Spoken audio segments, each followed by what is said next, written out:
Fixing a drain that won't drain. Part 1.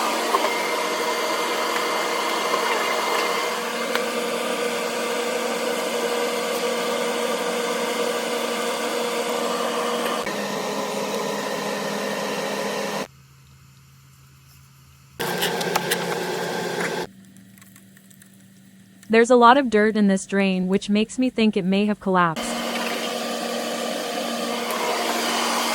Let's locate where the camera is. The camera is right under the old shower and closet. We need to cut open the concrete floor.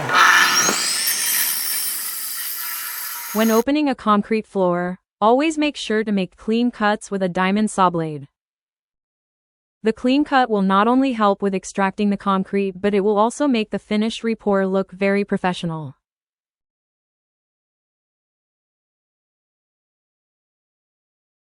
You can now start to see the old clay tile perimeter drain.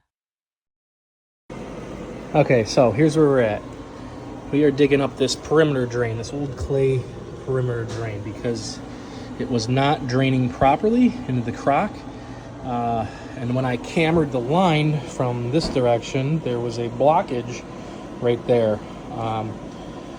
Now when we uncover it, because this is as close as I could get with a saw, I had to kind of do an undermining here.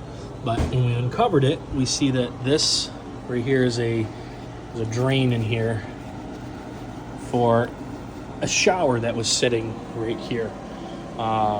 It appears that the people who remodeled this they just took out that clay tile drain so that they could make their turn here for their shower, and what also looks like there's a Y there, which goes to a sink.